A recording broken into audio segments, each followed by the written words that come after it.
Quem é você?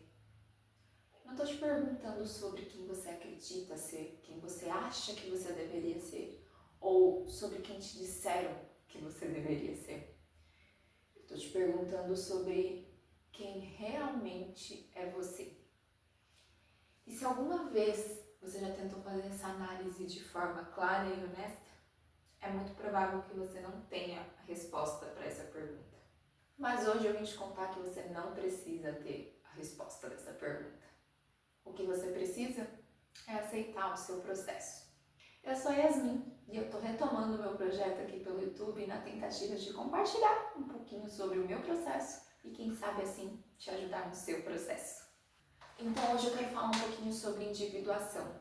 Minha intenção aqui não é explicar sobre esse conceito amplamente. Eu recomendo que, se você quer entender melhor sobre isso, você procure por fontes para estudar de fato sobre esse assunto. Eu quero contar um pouquinho de como vem sendo o meu processo de individuação e como entender o que é a individuação tem me ajudado nesses últimos tempos. Desde sempre, desde nova, muito nova, eu sempre busquei entender o meu papel no mundo, por que eu estava aqui, qual era o meu propósito, etc, etc. E eu sempre me achei muito estranha, muito diferente, muito um patinho fora da lagoa. Isso não existe, essa expressão, né? Mas você entendeu o que eu quis dizer, um patinho feio, enfim, um peixe fora d'água. Acho que era isso. E pra gente chegar na parte de individuação, eu preciso construir alguns conceitos com você. Alguns deles que eu vim entendendo justamente nesse processo. A primeira delas é, você é um ser humano. E como ser humano, você tem necessidades humanas. Então, desde sempre, desde muito novos, nós temos a necessidade de ser amados. Enquanto ser humano, a gente não vai se livrar dessa necessidade. O ser humano quer ter contato, quer ser amado, quer ser validado, quer ser valorizado. E quanto mais você luta contra isso, mais difícil o seu processo se torna. Porque não adianta você se contar que tipo, não, eu não tenho essa necessidade, eu não estou nem aí para o que os outros pensam. Porque é mentira. Enquanto ser humano, você tem sim essa necessidade. E você admitir isso te faz reconhecer tudo o que você faz motivado por isso.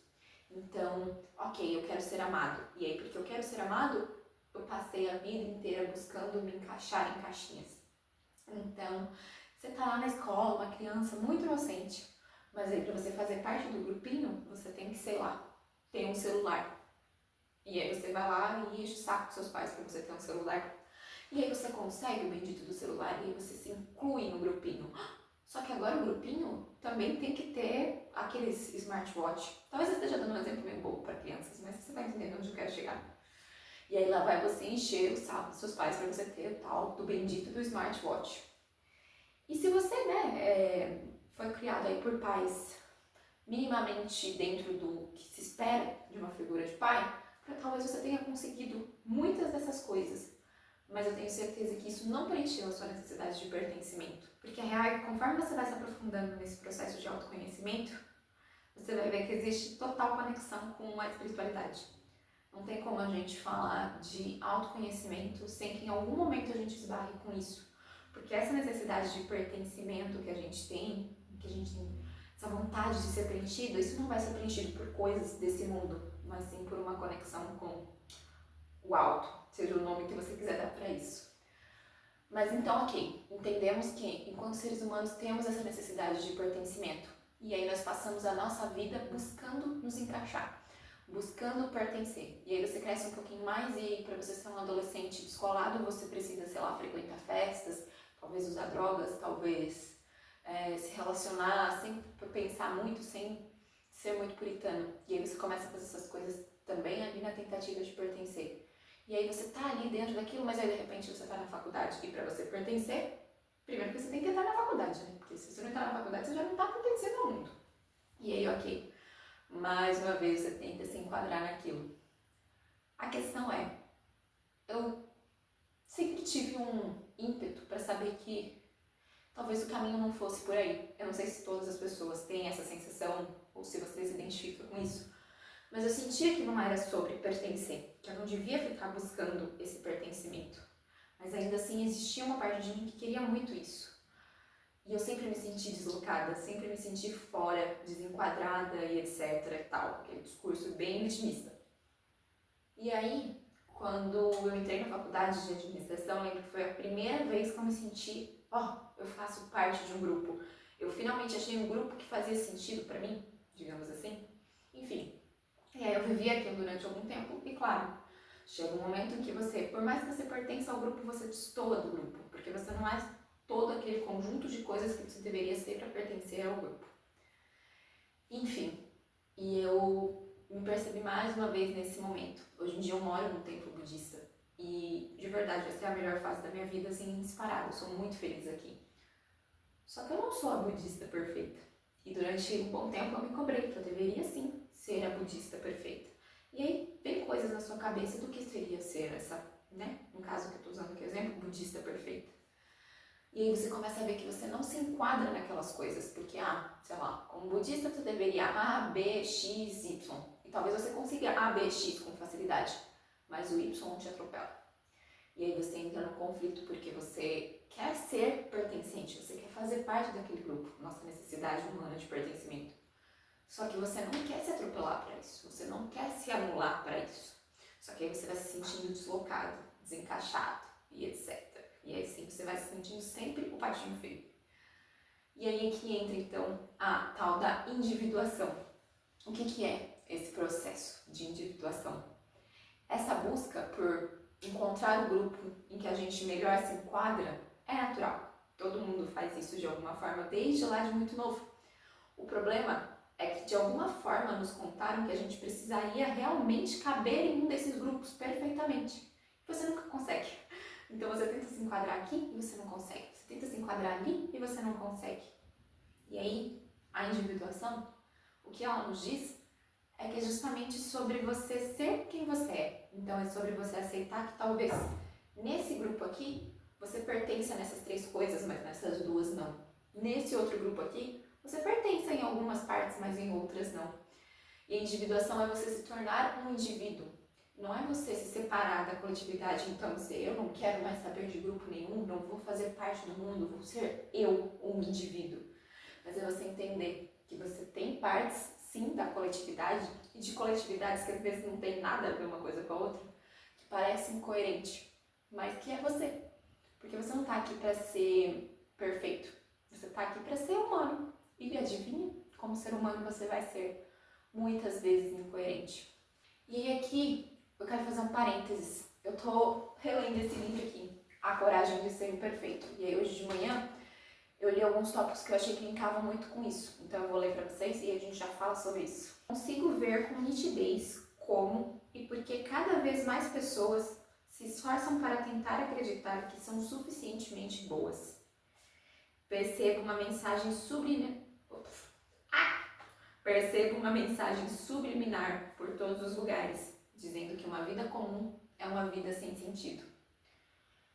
Então o mundo conta pra gente que a gente precisa ser uau, super incrível e dar conta de tudo. Só que o problema das caixinhas é que você entra lá na caixinha, usando ainda o exemplo de religião, mas eu fui criada como católica. Você entra lá na caixinha cristã e aí você entra em alguns quadrados, algumas coisas ali fazem sentido pra você. Mas essa coisa aqui não faz. E aí você começa a se sentir errado. Mas eu quero ser uma cristã suficientemente boa. Eu quero ser suficientemente boa nesse quesito aqui. Tá, não deu certo, então deixa eu procurar outro. Porque aqui, como cristã suficientemente boa, não tá dando. E aí você encontra o budismo ou alguma outra religião. Tô contando aqui da minha história.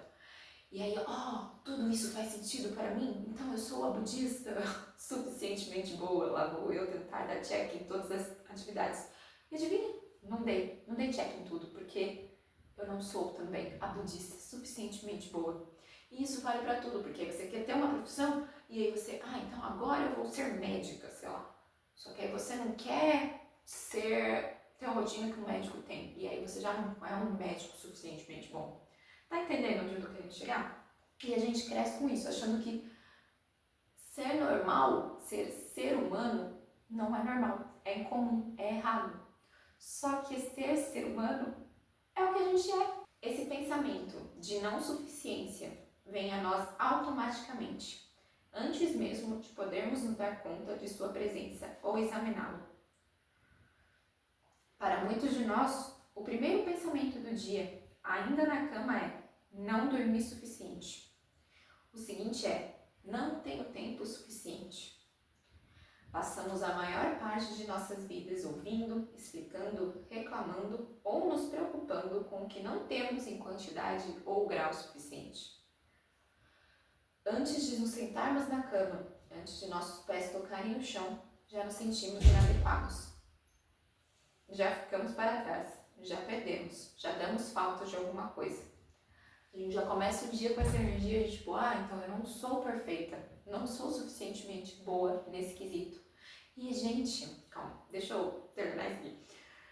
E quando voltamos para a cama à noite, nossa mente recita uma ladainha de coisas que não conseguimos ou não fizemos naquele dia. Vamos dormir com o peso desses pensamentos e despertamos para lamentar mais faltas. Gastamos uma enormidade de tempo calculando quanto temos, não temos, queremos ou poderemos ter, e quanto todos os outros têm, precisam e querem ter. Então, a gente está sempre tentando ser perfeito naquele contexto. E aí a gente percebe que não é perfeito naquele contexto. E a sociedade, o mundo bombardeia a nossa cabeça que a gente tem que ser perfeito. A gente sente que existe essa cobrança, só que essa cobrança é sua, ela não é externa. Se quisermos viver de um jeito que seja fundamentalmente oposto às normas sociais governadas pela escassez, isso exige consciência, compromisso e muito trabalho todos os dias. A macro-sociedade está sempre exercendo pressão sobre nós. E a não ser que tenhamos vontade de recuar e decidir lutar pelo que acreditamos, o estado permanente de escassez se torna o modus operandi. E aí você fica aí tentando encaixar em um monte de quadradinhos. E você pensa que são os outros que estão te criticando, que estão te julgando. E voltando aqui com o exemplo da religião, porque é algo que tem ficado muito claro para mim nesses últimos tempos, nesses últimos dias, que eu tenho refletido muito sobre o controle, o quanto eu quero que as coisas sejam do meu jeito e as coisas não são do meu jeito, porque as coisas são do jeito que é, enfim, lá em cima, digamos assim. É muito claro que não tem como a gente querer que as coisas sejam da nossa forma, porque a nossa forma ela é falha, ela é humana, ela é contaminada por coisas que nos disseram. Só que essas coisas que nos disseram, em última instância, elas começam numa criação da nossa mente, sabe? E aí, nessas minhas reflexões sobre religião e tal, eu tenho tentado entender onde que entra a parte do budismo, do cristianismo, da Yasmin e etc. E recentemente eu me dei conta que eu tinha muitos padrões de medo de errar, de certo e errado, que isso vem de uma criação cristã. Só que Deus nunca veio até mim e me disse, isso é errado. Quem me disse isso foram pessoas e por algum motivo eu assumi como verdade. Mas tá, deixa eu fechar esse parênteses que não tem nada a ver com a questão da individuação. Ou tem a ver porque tudo tá conectado, mas voltando. E aí sobre o processo então de individuação, é justamente você entender que você vai navegar por várias caixinhas e você não vai caber em nenhuma delas. Não para sempre. Talvez você seja nesse momento perfeita nessa caixinha, mas vai chegar um momento que a vida vai te fazer perceber que você não é só aquela caixinha, porque meio que como se você precisasse formar a sua caixinha, entende? Com coisas daqui, coisas dali, coisas de lá, coisas de todos os cantos. E a individuação é justamente sobre você entender que você é uma mistura, é você pegar um pouquinho de cá, um pouquinho de lá, um pouquinho de lá, saber que você não vai ser nenhuma dos modelos que o mundo te diz, mas que você vai ser você. E que dentro de você, então você precisa entender duas coisas, eu acho, para você entender essa coisa da individuação e se sentir bem com quem você realmente é. A primeira é que você não vai ser uma coisa só, então você é sim essa salada mista aí de várias coisas. E a segunda é que dentro dessa caixinha, sua, digamos assim, né, caixinha Yasmin, no meu caso, vai ter incoerências, vai ter coisas incongruentes, incompatíveis. Então eu dei esse exemplo, né, de cristianismo e budismo, porque é um conflito que eu venho vivendo e que, como eu posso dizer que eu acredito nos dois? Ou dizer que eu acredito em um só? Ou dizer que não acredito em nenhum? Entende? Eu sou uma mistura, eu sou uma confusão. E entender isso faz parte desse processo de individuação. Então, conforme você vai amadurecendo, você vai aceitando que você é uma mistura, que você é uma confusão, digamos assim.